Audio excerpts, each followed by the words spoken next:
Welcome back, day 2, 2020, MIT Sloan Sports Analytics Conference. My name is Colby Smith. I'm a first-year MBA student here at MIT, and these competitive advantage talks are all presented by the Craft Analytics Group. So the following presentation is going to be given by Josh Brickman.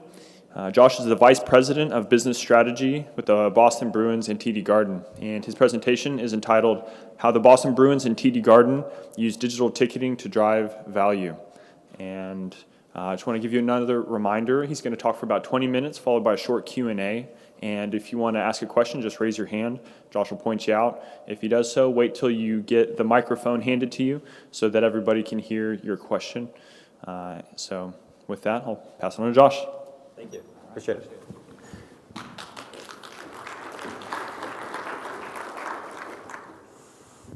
All right. Hi, everyone. It is very bright up here, so I can't see any of your faces, so I assume you just think I'm entirely fascinating the whole time. So we'll just go with that. Don't tell me otherwise. So my conversation today I'd like to have is really tied to how we made this shift from physical ticketing to digital ticketing and driving identity within our building. And it wasn't a rip off the Band-Aid all at once sort of approach. It was a multi-yeared approach to this transformation that we did in our building. Starting back in the 2016-17 season, we were in a world that many teams find themselves in. We had that beautiful ticket stock, commemorative ticket stock. You put it on your wall, you put it in a drawer. I don't really know what you do with a physical ticket anymore. But that's where we were at, and it looked good, and that's what everyone was used to. We had technology for our tickets with the print at home ticket for back when people still printed tickets out on an 8.5 by 11 piece of paper. That was the easy way to sort of do that transferability. Now the challenge with the PDF, as many of you know, is it's a file. So you can send it to anybody and there's no trail, there's no identity. There's really no sort of path for where we can understand who's actually in our building. Once we get to the point of that digital sort of pass off, we're stuck. So we're only looking at about 7% of the people in our building using the true mobile ticketing opportunity, which is that QR code you see on your phone when you come to games these days. So we knew that wasn't really great. We also had a broker position within our building where we had identified over 100 brokers with various sizes of inventory, all scattered throughout, all operating independently, and really no cohesive strategy for how we worked with them. We knew that couldn't work. So why did we change? We knew we had to. We knew that times were changing. We knew that identity was going to be very, very important to our data world. But we also knew that business cycles of teams are only as good as the players on the court or the ice or the field or the rink, whatever, pick an adjective. We wanted to make sure that when we had opportunities to sell, that we would be well positioned to do so. And we also did it because Ticketmaster told us to. We had to adopt this presence technology. So what did we do? We eliminated the PDF. We got rid of that beautiful print at home ticket. We eliminated the opportunity for people to just print it out and hand it to multiple people, and then it becomes a race to the gate to get in, which is good. We didn't want that. We limited the bad actors who could take a valid barcode and just change that section number and location. So when you buy it, you think you're actually buying a seat location that's really, really good, but you actually didn't, and somebody else will be sitting in your seat, and that'll be a bad experience. We also, and this doesn't get talked about a lot, we eliminated an ad inventory position. So our sponsorship team, this was the case for the Celtics, that ad unit was sold by Putnam Investments, or sold to Putnam Investments. So that's a non-trivial amount of money that we had to give up to make this decision to move away from PDFs. So what happened? We got rid of these PDFs and we started communicating to these clients. So this is how sorry, I skipped a slide in my head, but what we did here was taking all these new to file, NTF is short for new to file. We took all of these people and that we're going to be driving to our database. We communicate with them. We talk to them about know before you go. When you come to a game, we want you to understand what's available to you for parking, for concessions, for partnership opportunities, for take-home opportunities. And we want to drive you to sign up for our newsletters. So anybody that gets new to our system generally receives about a dozen emails a year. Translates to roughly once a month, if you can do the math. And for us, it's an opportunity to target them for future opportunities. We've gotten stronger at this now, so we're actually at a position where we're able to send that know before you go to those individuals that are coming to the building for the first time through a transfer ticket. I'll talk a little bit about that more as we go through this presentation. No? Yes. Okay, so 17-18 season. This is the first year, no PDFs available. What do? We added 55,000 new accounts to our database, up from 21,000 in the previous season when we didn't have this strategy in place. We thought 21,000 was a lot. 55,000 blew our minds. These individuals were buying tickets from us. Now, this 1.03 million in new spend for us, representing $19 per lead, was, quite frankly, pretty cool. This is money that for us was coming in from these leads through our communications, through our organic sales channels, after that initial purchase to get them into our database. So you have to create an account when you buy on a secondary marketplace. You have to create an account when you are sent a ticket from a colleague or purchase off another secondary market. You have to have that account identity, and that's how we're able to communicate to you via our Know Before You Goes or subscription emails or ticket offers. And that had a huge, huge impact. That elimination of that PDF meant that mobile ticket technology had to happen to allow you to create that ticket, to have it on your phone, to get in our building. And we saw our mobile attendance jump from 7% to 34% in that one season. So 55,000, that's great. But we weren't done. So we did broker consolidation as well. We had, again, I mentioned before, over 100 brokers in our building. We dropped that down to 3 primary brokers.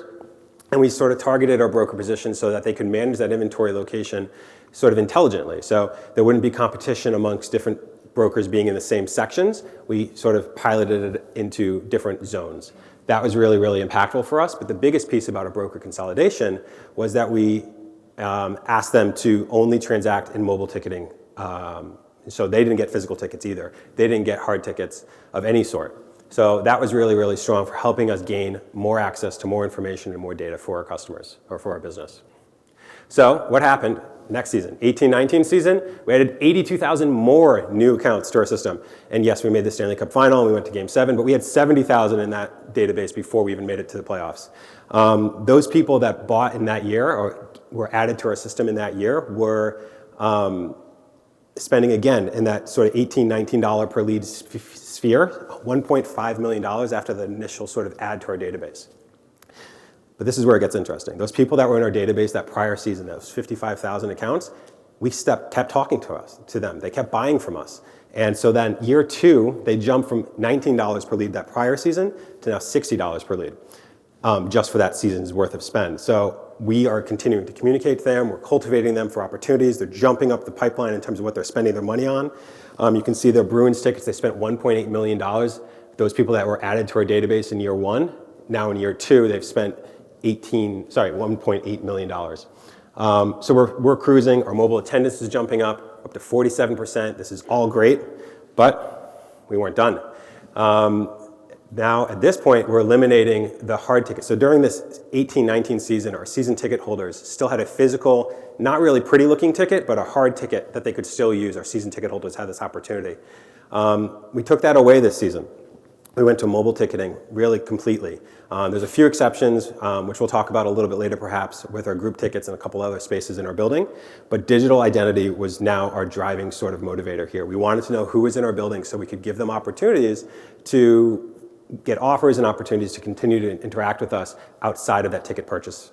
So we have our mobile app. We, for those individuals that really truly didn't want to go that route of digital ticketing, we did offer Season Pass, which was a credit card shaped, feel, all things. It looked like a credit card, but it had the barcode on it for you to get into the game. Now the thing about that, and the reason we were okay with that, was because it has all 44 games, preseason and regular season combined games on that barcode. So if you're giving your tickets for a given night to your neighbor, to your coworker, to your friend, whatever, you're not giving them your entire season's worth of tickets. That would be crazy. If they lose it, that's not a good story. So those individuals that are coming into our building using that season pass, we have a very high level of confidence that those are the individuals that bought that season ticket from us.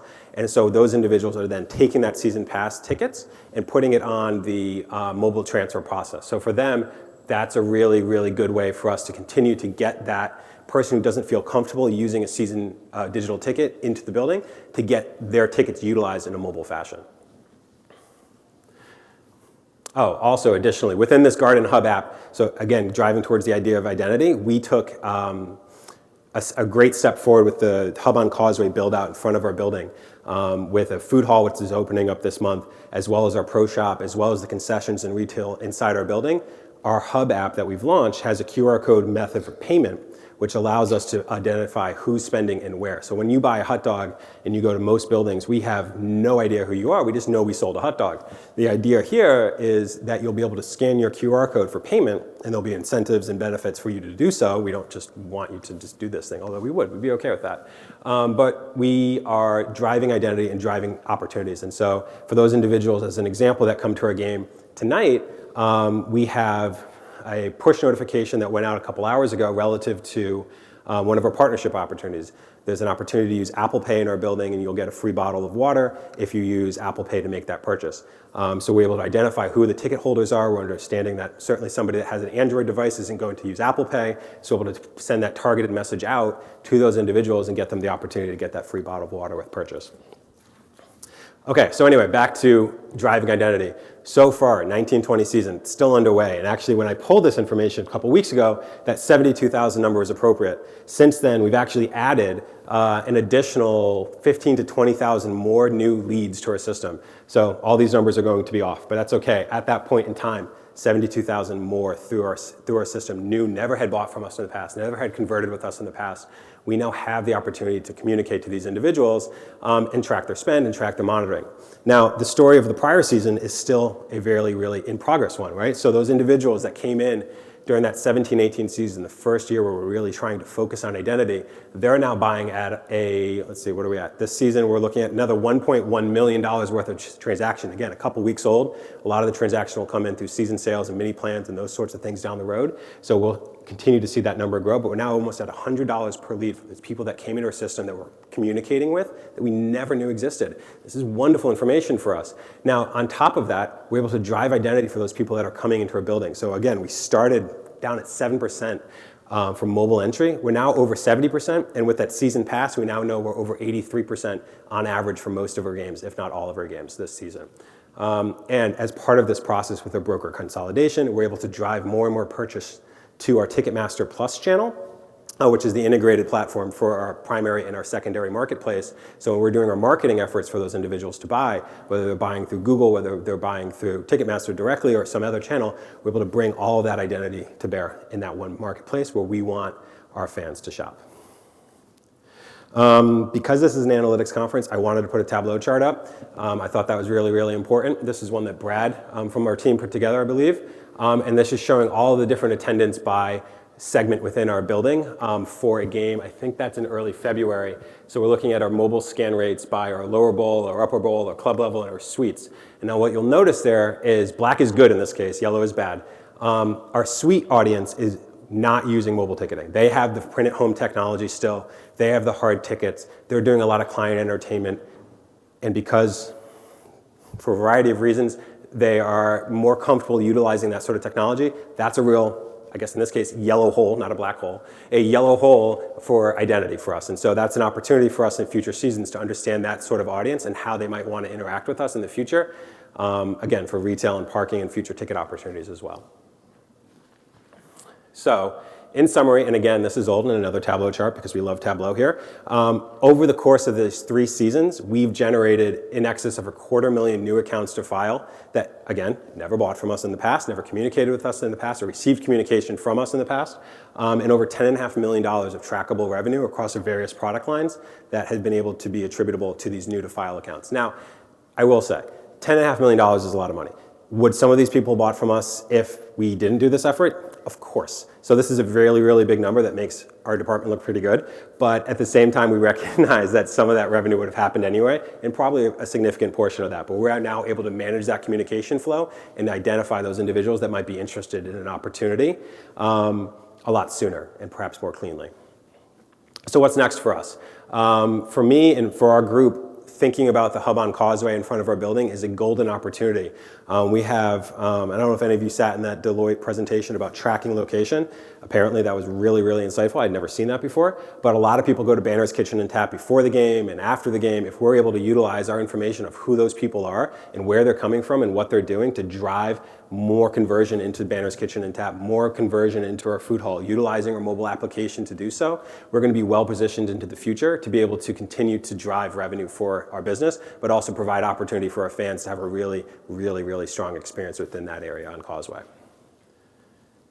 That's it. I went a little fast, but Questions, comments, concerns, feedback, thank yous? I'll take all of it.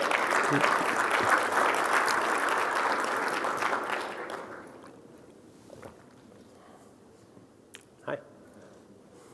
I listen to podcasts at 1.5 or 2x, and so I think I talk that fast sometimes, and it drives people crazy. So I'm sorry. Hopefully you can just slow it down later on the playback. I noticed that there was a big difference between obtaining new accounts for Bruins versus Celtics Sure. games. Why? So we don't own the Celtics. That's a big reason. So the Celtics play in our building. They have a separate Ticketmaster database. So those individuals that are buying Celtics inventory from us are individuals that are buying through our premium channels for club seat inventory, for fan box opportunities. It's a smaller pool of audience that are coming into our database, but still coming into a Celtics game. Can you talk about the decision to do a multi-year rollout rather than just ripping the Band-Aid off? I guess logically, to us, it makes sense that if you're going to see all the benefits of ultimately doing it anyways, why not just do it quickly? I don't think we were there from a technology standpoint to be really, really comfortable. So as part of our relationship with our ticketing provider, we were encouraged and incentivized to make that switch in a sort of rip off the Band-Aid approach. Fundamentally, we had a hard time just getting over tradition, right? We're a long tenured hockey team in the city, and a lot of our people were really, really comfortable with that physical ticket, like that keepsake, and it became sort of an education process. And we saw as more and more of our fan base was utilizing mobile as the years went along, we felt more and more comfortable doing that. So it was more about our internal comfort level than perhaps the external one. Anybody else? Do anything else? Oh. Should wear a hat. I guess I'm just curious. So you mentioned completely going digital with your season ticket holders. What was the reception from those individuals? Mixed. It depends, right? And so that's why we offered that season pass opportunity for those people that truly didn't feel comfortable with that. We will be doing that again next season as well. Some people got it though, right? And so most of you coming in, from out of town had a mobile boarding pass. Most of you coming in to, make a purchase at a restaurant, perhaps a fast casual restaurant, will use your phone to pay. Like that idea of mobile entry and adoption was really sort of easy once you got over that hump of this is how you do it everywhere else. You can do it here. So that tool and that system and that communication, we had to make sure that we were over-educating our fans, and our marketing group and our business strategy team and our sales and service teams actually did a phenomenal job of communicating and educating. This is how you do it. This is what tools you use. This is the login. This is how you get there. This is how you download the app. Really basic stuff in some cases, maybe for some of us, but for those that had never done it, it was a change. And so you have to educate through that. And so once you were able to get over that education and any hurdles we might have had there, it's gone well. And now this just is the way we do things. Oh.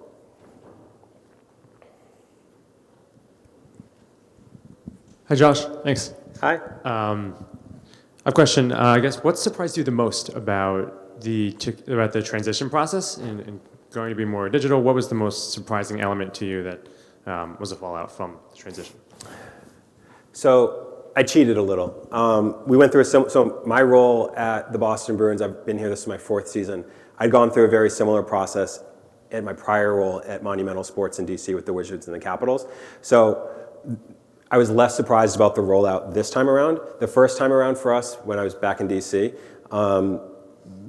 I was a little surprised about how important some people found that physical memento keepsake to be. I can speak from that perspective as well. I have every movie ticket stub since The Phantom Menace in 1999 for some reason. I just have a giant notebook filled with them. I don't know why I kept that first one, but now I have over 400, and I'm a crazy person for it. My wife just wants to throw that notebook away. So I get that. The keepsake, the memento, that opportunity to collect and have that thing is a really, really physical, tangible thing where you can say, I was there. I think what we were benefited by now is actually the Instagram culture of the idea of you have the photo that shows that you were there. And so that's sort of the keepsake now in a lot of ways that a lot of people use to show that versus the ticket stub that they might put in a binder. Thanks. Yeah. Where are you? Oh, there you are. Hi. Hi. With the barriers of ticket management for groups and premium, curious on what the next steps are to improve mobile adoption in those spaces. it continues to be education. There are tools out there and systems that allow for that digital transfer of a group ticket in bulk and managing it that way. I hear some feedback from a group side around the idea that like not every group leader doesn't know everybody who's in their group, which I have trouble with. I don't think I would take a group of people that I don't know to a game with me, but what do I know? So again, it's an education process. It's our own comfort level with making those shifts. Some of it's contractual. In some of our spaces, there are the idea that there's a contract that says you can't change how I get my ticket. And so that is something that we won't be able to do until those contracts run out, perhaps. But it's something that we're focused on and looking at for future seasons as well. This person over here. So you're in the back. Oh, thank you. Hi. Question for you. So the San Antonio Spurs went digital quite a few years ago, and that physical memento of a ticket is something that their fans also it's important. Mm-hmm. So they've explored actually putting kiosks in the arena where those tickets could be purchased. So you come in, you scan your digital ticket, and then you can have your memento. Is that something you guys have looked at monetizing? No. That's an interesting idea of actually having that kiosk. I hadn't heard about that one. I've heard about it from a gift perspective, rather than, I think we'd have a really, really hard time and perhaps a riot on our hands if we asked people to use digital ticketing and then charge them to print out a ticket once they got there. I think that'd be a really hard nut to swallow. But the St. Louis Blues, I believe, did a commemorative sort of package for their season ticket holders. I could be getting this wrong, but I believe it was the St. Louis Blues, where they printed out all of their tickets after the season was over in sort of a nice memento that had like a key moment from each of those games printed on the ticket, whether it was a goal or a celebration of some sort. And I think that, from that keepsake perspective, and certainly they beat us in the Stanley Cup, so they had a lot to celebrate, but there was an appreciation, I think, that was felt from their fans. So it's like, yes, we don't have digital ticket. We have digital ticketing. We don't have that physical ticket anymore, but we still have something to remember that season by. So I think there's something there, somewhere in between charging and gifting. Yes. I don't know. He's had his hand up. Oh, you're next. Okay, go ahead. So, unlocking who's buying tickets and where they are in the arena, there's a lot of opportunity there. Can you just dive a little bit deeper on the activation opportunities for sponsorship and marketing? Sure. Yeah. Well, Ticketmaster is a sponsor, so that helps. But actually, part of Ticketmaster's relationship with us, they offer a product called Live Analytics, which is a data enrichment tool, really, for our buyers. So these 250,000 people that are in our database, we have the opportunity to understand who they are demographically as well. So, the age, the gender, the background, some other pertinent information that we can leverage and utilize from a perspective of saying, hey, JetBlue, we know you're in level 4 of our building, and the people that sit in this section by your activation area, this is who they are. This is what they look like. This is how many games they come to. Information we have, as well as what we're able to glean from our ticketing appended information. So we can do that sort of stuff, and we do that.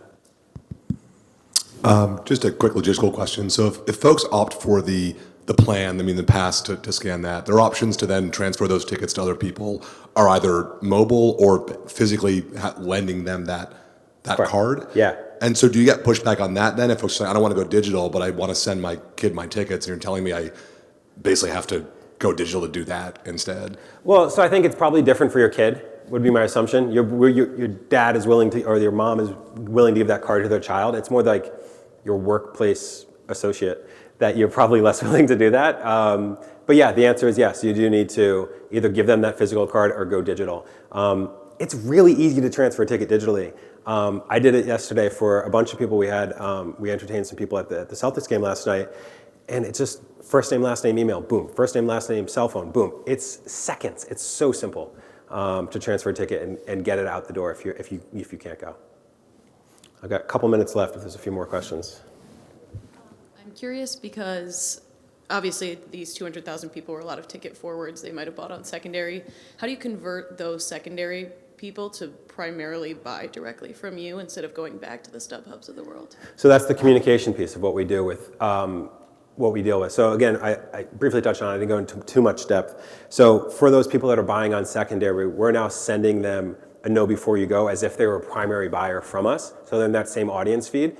And so we're giving them the opportunity to buy parking from us. We're giving them the opportunity to buy concessions from us and retail opportunities from us and go to Banner's Kitchen and tap pregame or postgame, whatever it might be. So they're becoming a customer of ours. So then when we do have a ticket opportunity, when we do have an on sale, when we do have a playoff run, we're able to hit them is not the right word, communicate to them effectively and efficiently with an opportunity and an offer that makes sense for them, hopefully in a time frame that is earlier than they might have looked to go to StubHub and at a better and more competitive rate.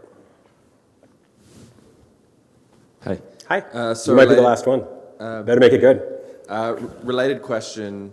So open distribution is another kind of thing that's being talked about in this space. Yeah. How do you think about getting those tickets? You know, if people are going to go to the StubHubs, the Sure. SeatGeeks of the world, how do you think about getting those tickets on those platforms as well, or maybe not? So that happens today. Our broker partners, while they're mobile, they're posting on all of those channels. And so when you do buy a ticket today on StubHub, you're able to receive that ticket, make that purchase via StubHub. And this is where the little bit of awkwardness exists. You are now going to receive an email from Ticketmaster about accepting that ticket and creating that account and doing that. I think with open distribution, you eliminate that middleman step. I don't think Ticketmaster wants to be called a middleman, so I won't say that again. But there's open distribution, I think, eliminates that, right? And so the opportunity to buy on StubHub, receive on StubHub, and go into the game with a StubHub app, as I think where open distribution would head, and we haven't done that in our building, certainly, but I think it could happen, and has happened in others. I have 30 seconds, or I'm over by 30 seconds, so I think I'm done. All right, everyone, have a great day. Thank you.